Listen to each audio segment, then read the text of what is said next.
Good morning, students. So, in previous lecture, we just looked into what are the different types of failures found in flexible payment. Now, we need to understand why we need to know about these particular failures. So, it is very important for us to uh, understand why these particular failures are caused, okay, and why we need to address this particular uh, failures, okay. So, at present day, the need is for the highway maintenance, the road maintenance. So, it is one of the important component in the entire road network or the system. Okay, the maintenance operation involves the assessment of road condition. Now, assessment of road condition in the sense how the road condition is and what type of diagnosis can be addressed to that particular road condition. Okay, and adopt appropriate maintenance strategy. Okay, so there may be n number of reasons for why these particular failures are caused. Maybe we can just in points, if you just sum up the points, the defects can be because of the quality of materials which are used in during the construction of these particular payments, defects in construction method only. Okay, whatever the method we are adopting, there may be defects in construction method, and there may be quality control uh, defects during construction, inadequate surface or subsurface drainage, whether there must be no drainage facility on that particular payment.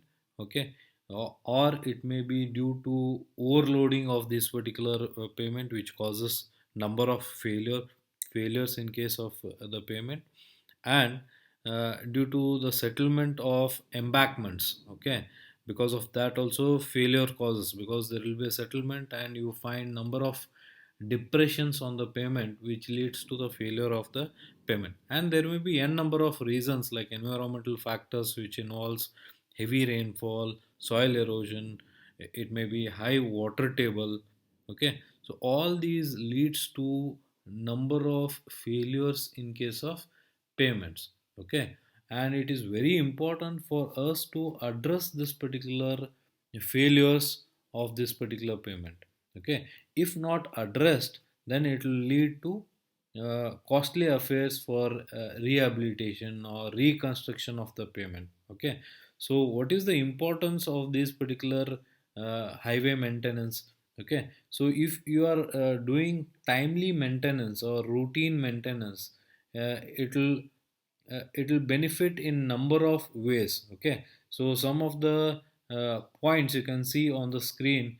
If you maintain the road, it will help in reduction in the rate of deterioration, and there will be always improvement in the life of the road. Okay, if you are having a design life of a flexible payment, say 10 years, okay, and if you are not going for say routine maintenance of these particular roads, it will be deteriorating in 2 years or 2 seasons, that's it. Okay, so it will always help in reduction in the rate of deterioration, and thus improving the life of the payment.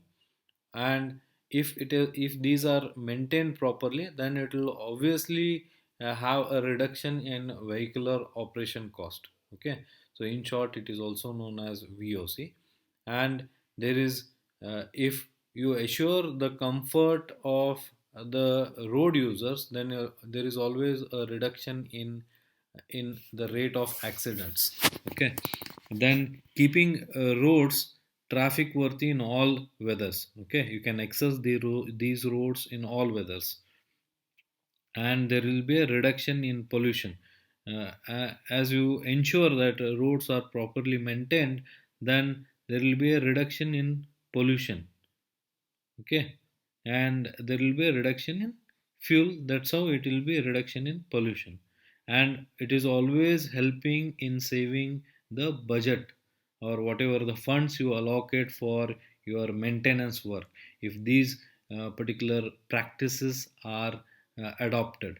Okay, so there are number of studies, like if you maintain a particular roads and all in timely and in regular manner, it is said that it will always have a returns of 15 to 20%, okay, of whatever the funds which are allocated for the roads. Okay, so highway maintenance is one of the important parameter to be considered. Fine. Okay. Then, so, what are the different types of maintenance? So, maintenance operations are now this particular matter. I have taken it from IRC 82 2015. Okay, wherein it mentions all what are the different maintenance strategies, how to record these particular failures. Okay, what are the treatments to be given? So, in detail. They are given in IRC 82 2015. Okay, so I'll be sharing this particular PDF to you also, so you can have a look on this particular IRC 82 code. Okay, so maintenance operations are basically classified in three categories. One is routine maintenance. Okay, so routine maintenance, it covers with maintenance of potholes, repairing of the minor cracks, the patch works. Okay, so these are done around the year. Okay, these are done in the routine manner. So this is the basic maintenance requirement, and it is known as routine maintenance. Fine. Then comes the preventive maintenance, the second step. The preventive maintenance is performed for a functional life of the payment. Now, functional life of the payment is something which is experienced by the road user. Okay, so it is a periodic maintenance, or it is a preventive maintenance is for the good condition of the end user. Okay, then comes the periodic maintenance. This includes a regular maintenance operation compared to the preventive maintenance, such as renewal of code, which are required to be carried out periodically. Okay, so over the period of time, so it is a long term maintenance strategy, periodic maintenance. Okay, so these are the three maintenance steps which are followed. One is routine maintenance, preventive maintenance, and we have periodic maintenance.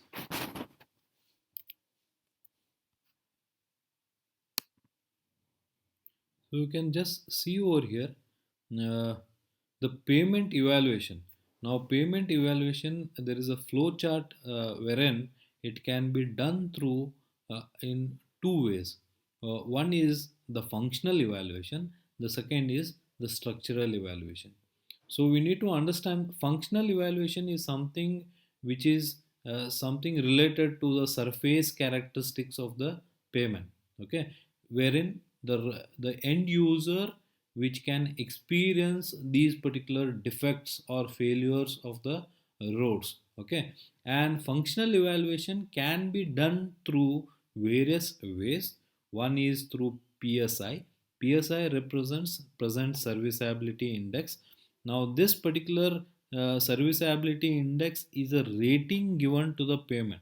Okay, so rating can be from 0 to 5, or it can be 0 to 100. Okay, so a team of experts wherein they evaluate the payment through visual inspection. Okay, so visually they just go through the payment and see the various what you can say defects on the roads, and they come up with the rating in terms of present serviceability index. So rating, it will be in terms of 0 to 5 or 0 to 100. So 0 rating represents the payment is in worst condition. Okay, 100 represents the payment is in good condition. And likewise, in between there are numbers wherein it will stands for good, very good, or fair condition, or it is in bad condition, or in worst condition. So depending on this particular numbers, the rating will be given with respect to this parameter known as present serviceability index. Okay, so this is through visual inspection what we can do with the functional evaluation. Then we have some equipments wherein you can measure the payment roughness. Now payment roughness here is indicated by the unevenness on the road. Okay, so you have the unevenness on the road. So this evaluation can be done through pavement roughness also. So in the further concepts, we have the equipment based on this pavement roughness. So we'll understand in the better way what is pavement roughness, and through skid resistance. So resistance which is offered by the pavement to the tire of the wheel. So whatever the resistance, so these are uh, categorized in pavement evaluation: PSI, pavement roughness, and skid resistance. Then coming to the other part of the evaluation, so pavement evaluation is also can be done through structural evaluation. Okay, so structural evaluation, you have different ways or methods to mm, go for evaluating the payment. One is to through destructive testing, and another is through non-destructive testing. Okay, so destructive testing, it can be done for both flexible and rigid payment, either using core cutter. Okay, so you just cut the particular core and check how the condition of the payment is, or through crushing those particular material and checking the flexural strength of that particular rigid payment. So if it is a flexible payment, you just directly go to the field and you take a core of that particular section, okay, and understand the structural condition of the flexible payment. And if you want to do in case of rigid payments, you can always go for characteristics of the material, and you can go for evaluation of the rigid payment. Okay, then if you are going for non-destructive testing, then you have different ways and methods, like falling weight deflectometer method is there. Okay, wherein without damaging the payment, you can understand how sound the payment is. Okay, so through that we can always assess the evaluation. So on a whole, payment evaluation can be done in broader two ways. One is through functional evaluation and structural evaluation. So by the end user, these particular distresses can be felt, and these are the ways to evaluate the function. So these are the ways to know the condition of the payment through functional evaluation. And structural evaluation can be also done through various methods like destructive and non-destructive testing, wherein you can evaluate the payment system. Fine.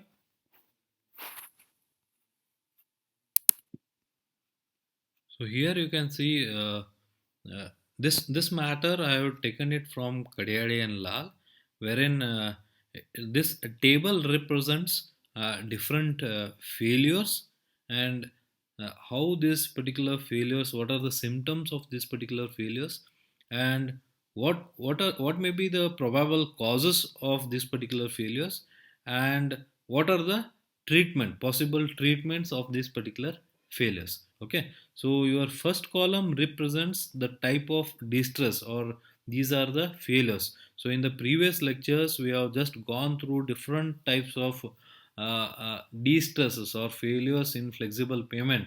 Okay, but we have not discussed about what were the possible treatments for that, or causes in general. We are just discussed it in general with photographs. Okay, so here in this table, they have just clubbed it with respect to all the types of distress symptoms, and what will be the probable cause of those particular failures and treatments. Okay, so in category A, they have just categorized these particular failures based on the similarity. Okay, so in category A, we have surface deflect. Okay, defects or failures. So in that, fatty surface, the failure fatty surface, why this particular failure, how this can be determined is, the symptoms of this is collection of binder on the surface. So we discussed on bleeding. So it is something similar to the bleeding, collection of binder. So this is the symptom of this particular distress. Okay, so how this particular failure is caused. So if you are using more or excessive binder in the premix, in the mix of aggregate and bitumen, okay, or you are spraying more or excessive tack coat. Tack coat is application of again a binder on the surface layer, okay, or it is loss of cover aggregates, excessively heavy axle loads which are plying on that. So these are the causes which are leading to the fatty surface failure, okay. And what are the treatment for this? You can go for sand blending, okay, open graded premix can be used, liquid seal coat can be used, burning of excess binder, okay. So these are the possible treatments which can be treated for fatty surface failure, okay. So you need not go through all these particular thing, but whatever we discussed in the previous lecture, we can just take example of those particular failures, and with respect to that you can just go through symptoms, probable causes, and what are the treatments for the same, okay. For example, you have the we discussed on alligator cracks. Now alligator cracks are also termed as map cracking, okay. So what is the symptom of this? So symptom of this is interconnected cracks will be forming in series of small blocks. So in the photographs of in previous lecture we saw how the alligator cracking are developed, okay. So what is the causes for this? It may be the weak pavement. So section of the pavement will be weak. So unstable condition of the subgrade may be unstable, or lower layers, excessive overloading of the traffic on that particular pavement, or it may be because the binder is brittle in nature. So because of these causes the alligator cracks will be formed, okay. And what are the treatment for this? So this is the common treatment which is given for the all types of cracks. So they have just collaborated all the types of cracks, and they have given the treatment based on these particular cracks, okay. So I'll be sharing this PDF. Just go through the different types of uh, failures, and why these particular uh, uh, failures are caused, and what are the symptoms, and what are the treatments for the same, okay. So as I told, need not go for all these things, okay. The important failures I have discussed in the previous lecture, you can just refer those particular uh, those failures, and with respect to that we can just go through the symptoms, probable causes, and the treatment given for those particular failures, okay.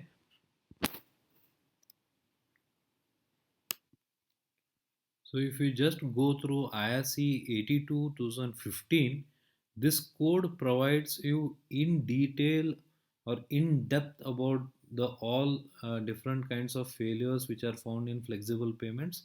For example, I'll just give the example of alligator or map cracking. Okay, so how they have mentioned. So symptoms. So alligators or map cracking is characterized by a series of interconnected cracks having small irregular blocks in pavement surface which resembles the skin of alligator, okay. So the symptoms they were given. Then what is the location of these particular cracks on the pavement? So usually the alligator or map crackings are normally appearing along the wheel path. So this is the location of that crack. Then what are the causes? Okay, so causes they are sum up with these different points. Like if the pavement is overloaded, okay, or if it is excessive deflection of pavement surface, inadequate thickness, the section is inadequate, or weakening of subgrade condition, okay. So brittleness of the binder, what we discussed in that particular table, okay. Then stripping of underlying bituminous courses. So these are the causes wherein alligator crackings are formed, okay. And they are also mentioned with the severity levels, okay. So when alligator cracking at the low severity level, so it will be initially the hairline cracks, okay. Then the medium severity, how it is characterized. Then the high severity. So these are represented in a pictorial manner.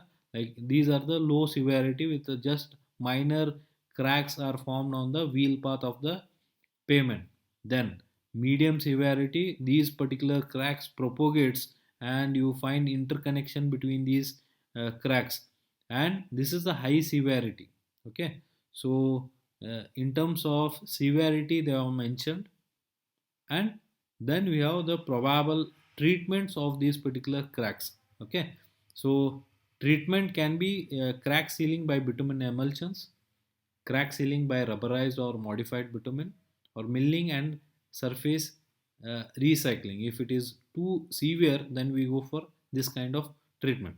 So in IRC 82 2015, they have given in detail about different types of failures. Okay, with respect to symptoms, with respect to the location where exactly those particular failures are formed on the pavement, and what are the causes, and severity levels of those things, and treatments for the same, with photographs with reference to the low severity, medium severity, or high severity, how exactly it appears. Okay, so they were given in detail about these particular things. Okay, but for exam point of view, you can just go for this thing which is there in Kadiyari and Lal, which is given in very nice order. Okay, so you have just been given the failures, symptoms, okay, and what are the causes and treatment. You can just refer this particular PDF for the same. Okay, so if you want to go in detail about those particular cracks, you can always refer IRC 82 2015, wherein you get in detail aspects about the failure, where exactly is the location, and how the treatments are caused in detail. If you want that, you can just go through IRC 82. Okay.